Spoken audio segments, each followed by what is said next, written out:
Bueno, continuando con las exposiciones, vamos a ver las responsabilidades que se derivan de la actuación funcional. Ya habíamos desarrollado de que hay responsabilidades administrativas, incluso la Contraloría interviene para resolver muchas situaciones en las cuales hay afectaciones a la normativa, afectaciones a la entidad y a los propios administrados en cuanto al incumplimiento de las obligaciones y deberes que se tienen. Además, una misma conducta puede ocasionar varias responsabilidades, no solo éticas, administrativas, civiles, penales, incluso políticas. Ahora vamos a ver, continuando el desarrollo de estas afectaciones, las responsabilidades penales que se pueden dar. El correcto funcionamiento de la administración pública es un bien jurídico protegido en el ámbito penal. Significa el normal ejercicio de funciones y servicios públicos que deben darse bajo pautas de un comportamiento adecuado, también la observancia que debe darse en el cumplimiento de los deberes del cargo y en el desenvolvimiento normal del ejercicio funcional. El derecho penal también protege y cautela el prestigio y dignidad de la función encomendada, la probidad de los funcionarios y servidores, la protección del patrimonio público, la imparcialidad en las decisiones y otros supuestos que están considerados como conductas pasibles de sanción penal que el ordenamiento jurídico penal lo considera. Existe todo un capítulo que veremos en los cuales hay sanciones. Creo que el interés de ustedes también me hicieron llegar, incluso algunos trabajos que están haciendo se van a proyectar en este sentido. Por eso vamos a dar una explicación sobre las protecciones penales que tiene la función pública. El patrimonio público es uno de los principales bienes que deben ser cuidados, ¿no? Porque exige el cumplimiento de que los caudales sean cuidados de una manera conforme a las exigencias que la ley ha previsto, especialmente cuando se trata de adquisiciones y contrataciones, como veremos, de obras, bienes y servicios que el Estado necesita. Esta materia de la responsabilidad penal está en el libro segundo de la parte especial del Código Penal. Entonces hay un capítulo de delitos contra los funcionarios públicos que ya está vigente, inclusive el nuevo Código Procesal. Existen fiscalías y juzgados anticorrupción que se encargan de conocer todos estos ilícitos que se cometen y que deben ser sancionados cuando el delito no ha prescrito, se ha individualizado a los agentes del delito y existe una prueba suficiente que muchas veces es remitida por la Contraloría, los órganos de control, que califican estas actuaciones como dolosas de contenido penal. Dentro de estas figuras, que son bastantes, y si ustedes tienen interés seguramente en el ámbito penal pueden hacer un seguimiento, vamos a mencionar las más importantes. Está el abuso de autoridad, ¿no? El abuso de poder que tiene el funcionario para realizar en algunos casos actuaciones arbitrarias, ¿no? Hechos contrarios a la ley que perjudican a terceros y hay una responsabilidad por esta comisión. El incumplimiento de los deberes funcionales también está dentro de la protección penal, como la oposición a ejecuciones de órdenes de la entidad. El nombramiento de aceptación indebida en el cargo, ¿no? Esa es una figura que se ha previsto para que los funcionarios que asumen una función tengan los requisitos y exigencias que el cargo amerita, ¿no? Si se convoca al concurso, deben tener los funcionarios estos conocimientos, esta experiencia, esa capacidad que a veces se obvia o en todo caso se acredita con documentaciones falsas. El funcionario que nombra también a una persona con estas que la ley, incumplimiento que la ley exige, va a tener una persecución. La colusión desleal en las contrataciones del Estado, hay a veces pactos entre los funcionarios encargados de la contratación con los proveedores para ser favorecidos, ¿no? Y en todo caso perjudicar a otros, porque a veces se obtienen o ganan estas contrataciones sin tener las condiciones mínimas, y por eso son actos de corrupción que están junto con los cohechos, ¿no? Son los actos de corrupción en los cuales se exige dinero o se recibe algún beneficio, alguna ventaja que es después comprobada y debe ser materia de sanción. Hay los peculados, ¿no? Las apropiaciones sobre los bienes de la entidad. Hay peculado por apropiación y el peculado de uso, que es muy frecuente. Ningún funcionario debe utilizar los bienes de la entidad en beneficio propio. Deben ser hechos para el interés común, como hemos hablado, que es el fin y el objetivo de la actividad de la función pública. Favorecerse con el uso de los bienes, ¿no? Como el transporte, los inmuebles que tiene la entidad, para ofrecer a sí o a terceros, constituye un ilícito que muchas veces es denunciado.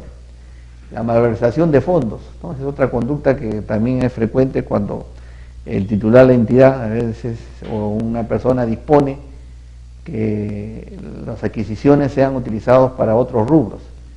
Toda entidad tiene su plan anual de contrataciones, tiene su disponibilidad presupuestal y no puede contratar lo que no ha sido programado.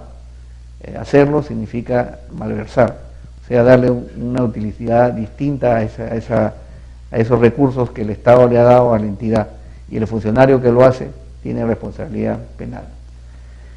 Hay negociaciones incompatibles o aprovechamiento indebido del cargo, ¿no? Son conductas en las que el funcionario, aprovechándose del cargo que desempeña, ¿no? La función, los deberes que debe hacerlo, favorece a terceros, asesora, de alguna manera, o perjudica, ¿no? También cuando no realiza adecuadamente los deberes del cargo. El tráfico de influencias es otro delito que está en el Código Penal, ¿no? Hay personas que, no siendo de la entidad, interceden, ¿no? Son intermediarios para que los administrados de alguna manera sean favorecidos con las decisiones de la administración. Entonces van a obtener ventajas o ganancias con esta tráfico de influencias, como se llama, ¿no? Tratar de influenciar a los funcionarios en forma indebida.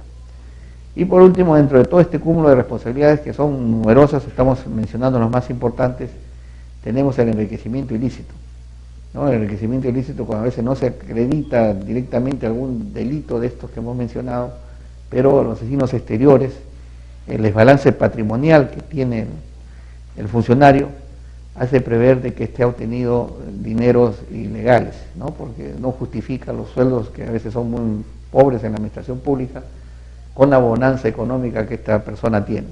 Entonces esto, luego de una investigación en la que tiene que demostrar pues que sus ingresos que percibe justifican, ¿no? La vida que está llevando en cuanto a todos los bienes que ha adquirido, sea una investigación que hace el Ministerio Público. Bueno, hay mucho más, hay algo importante, pero la falsificación de documentos, ¿no? Es un delito muy frecuente, ¿no? Que a veces para demostrar conocimientos que no se tiene, experiencia, hay certificaciones que son presentadas y no son ciertas, no son fraudulentas. Entonces, al descubrirse, al detectarse en la administración pública esta falsedad de los documentos, se tiene que remitir al Ministerio Público por la falsedad, que incluso es ideológica. A veces el contenido, el documento puede ser verdadero, pero el contenido, lo que se expresa en ellos, esa información no es cierta, ¿no? Son hechas para favorecerse en los procesos administrativos que la entidad pública realiza. El derecho penal considera al funcionario público o servidor público como sujeto activo de los actos que trageden este tipo de delitos a los funcionarios que están comprendidos en la carrera administrativa, a los que desempeñan cargos políticos de confianza o emanan de elección popular.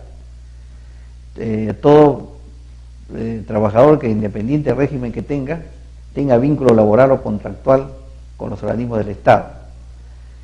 También los que son depositarios de caudales, los miembros de las Fuerzas Armadas y los que indica la Constitución política en la función pública, ¿no? Que van desde el presidente de la República hasta el último servidor.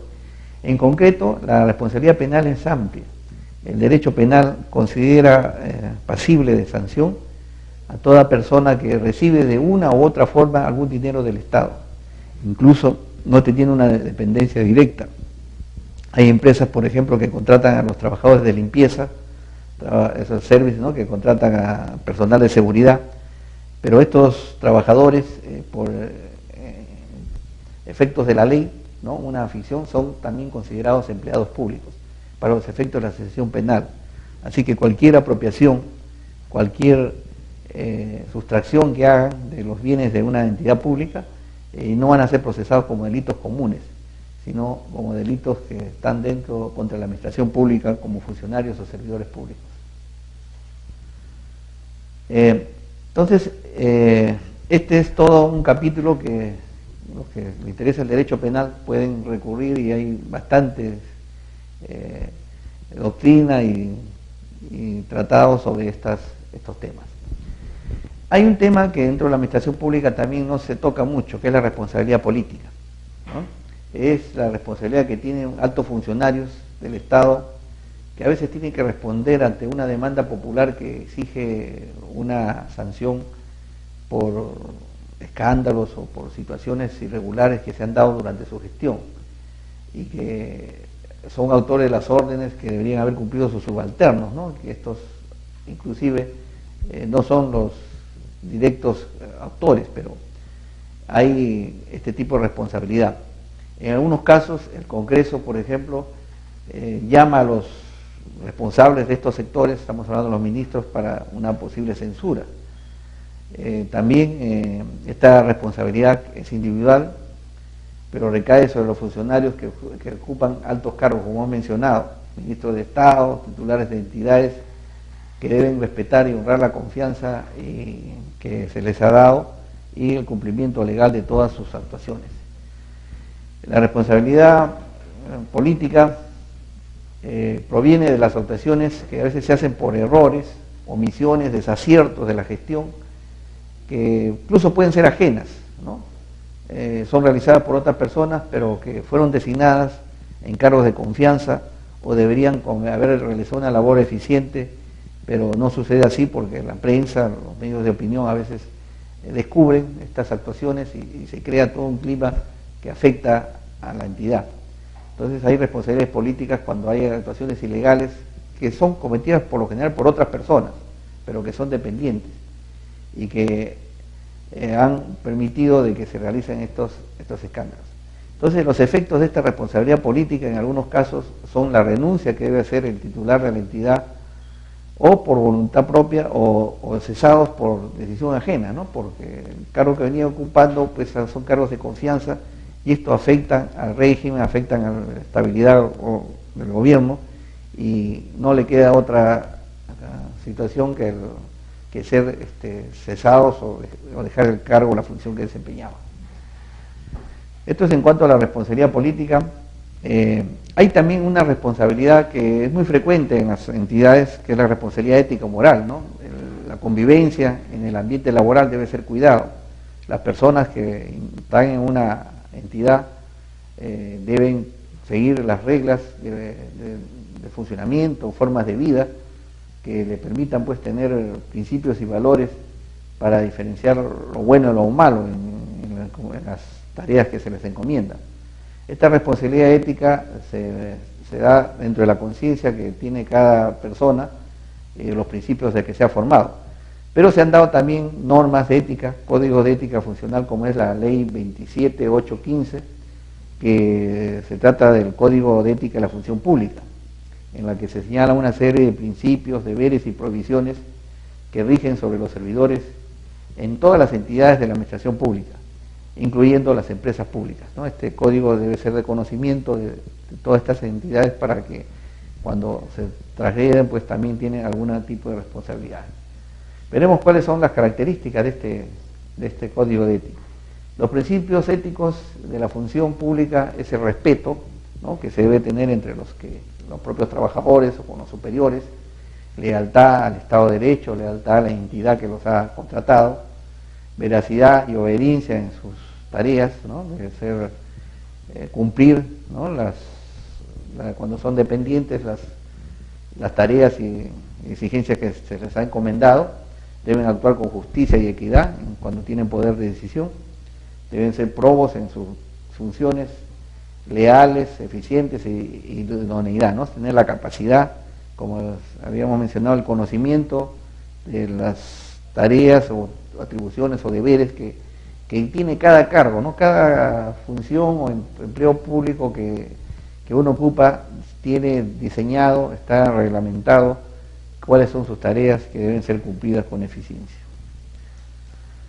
Deberes de la función pública, la neutralidad, ¿no? Cuando hay decisiones uno debe ser imparcial, no puede afectar a unos y favorecer a otros, ¿no?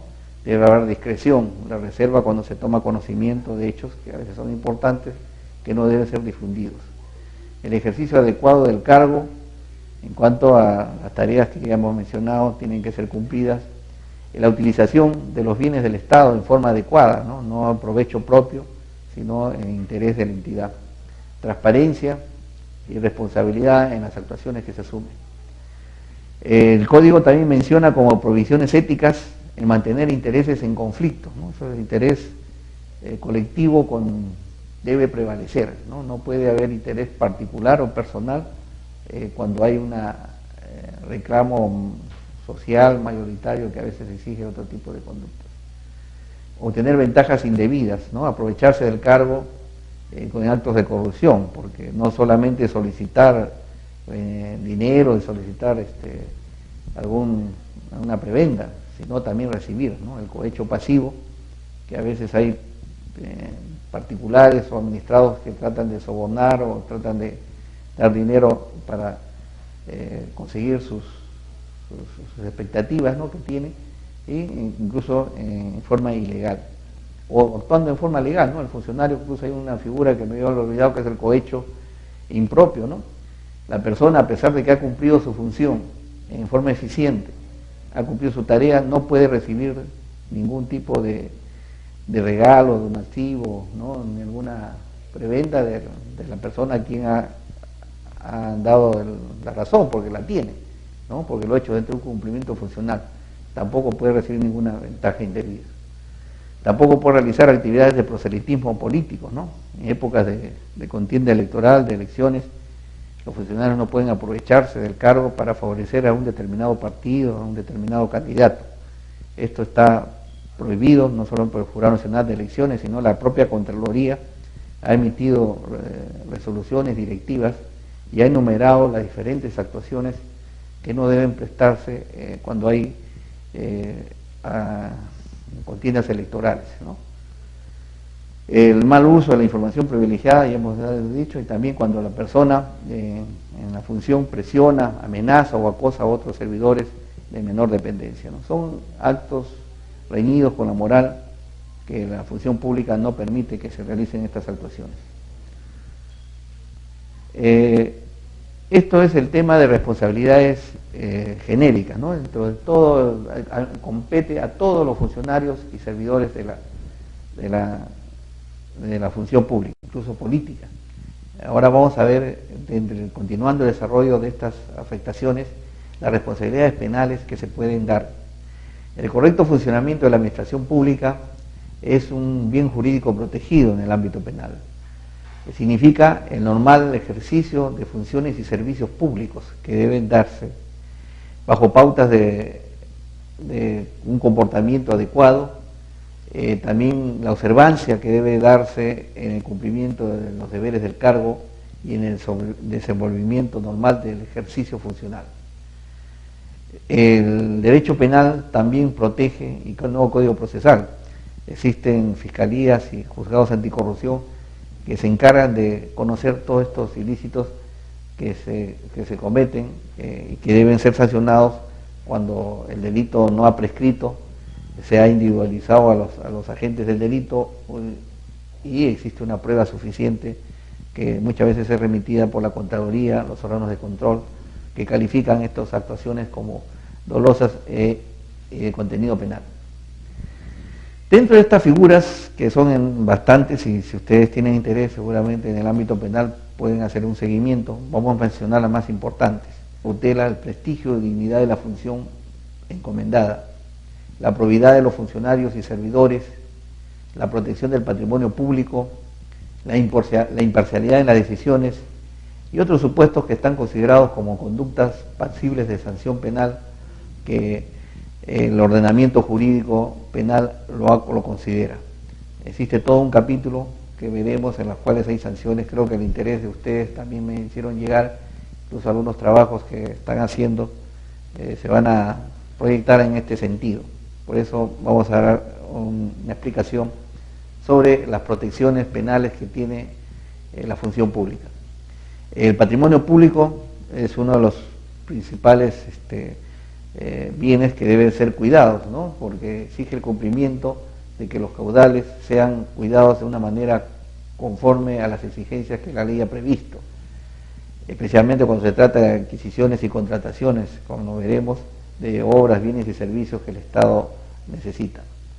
Esta materia de la responsabilidad penal está en el libro segundo de la parte especial del Código Penal. Hay un capítulo de delitos contra los funcionarios públicos que ya está vigente inclusive. Bueno, continuando con las exposiciones, vamos a ver las responsabilidades que se derivan de la actuación funcional. Ya habíamos desarrollado de que hay responsabilidades administrativas, incluso la Contraloría interviene para resolver muchas situaciones en las cuales hay afectaciones a la normativa, afectaciones a la entidad y a los propios administrados en cuanto al incumplimiento de las obligaciones y deberes que se tienen. Además, una misma conducta puede ocasionar varias responsabilidades, no solo éticas, administrativas, civiles, penales,